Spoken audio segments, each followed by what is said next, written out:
All right, let's see stock dividend basis with stock splits. Stock splits affect a lot of different transactions, so let's see how this all works. Each owned 3,000 shares of Infravision Corp common stock that were purchased in year 1 at $12 per share. In year 4, Peach received a 10% non-taxable dividend of common stock. Sounds good. So we get a stock dividend. In year 5, the stock split 3 for 1. So if you had 1 share, you now have 3 shares for all of those shares. In the current year, Peach sold 1,200 shares. What is Peach's basis in the 12,000 shares of common stock sold? Now, this is complicated. I mean, even if you know how to do a question like this, there's just a lot of factors to keep in mind, especially if you're 3 hours into an exam. So let's run through it together. The original basis in the stock was $36,000. That we get that from 3,000 shares times $12 per share. The stock dividend of 10% increased the number of shares by 300. We get that because, well, Peach specifically had 3,000 shares, and then 10% of that gave Peach an extra 300 shares. And I like to think of these questions as like telling a story, because one event happens after another, and it might even give dates on when these each happened. So understanding the order of the dates, definitely important there. This is something you could also easily see in the financial exam, dealing with earnings per share and all that equity stuff. So understanding how this works, good for many places throughout all the exams. So we've got total shares of 3,300, while the basis remain the same. So stock splits don't affect your basis. It just affects the amount of shares outstanding, which doesn't affect the dollar amounts. You can't just create that value out of nothing.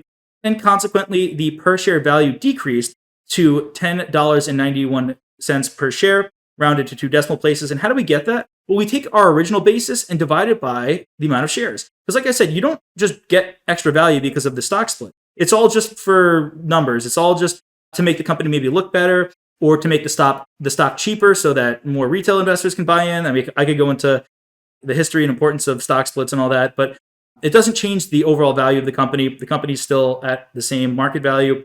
The stock split tripled the number of shares from 3,300 to 9,900, but the basis remained the same. So again, you don't change your basis here, but the basis per share changed. So now instead of 3.3 thousand, we have 9,900. And we need to recalculate that. So what is the basis per share?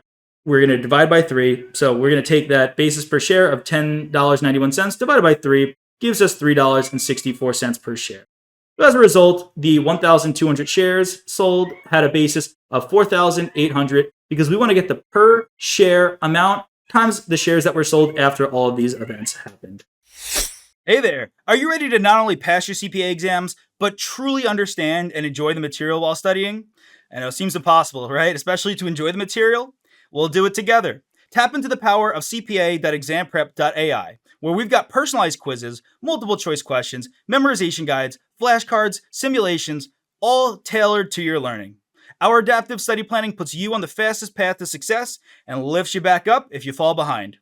Avoid wasting your precious time and money attempting an exam with a low chance of passing, because who wants that? We want to get you through this process as quick as possible. Our exam readiness prediction lets you walk in with confidence, knowing that you're prepared for success on exam day.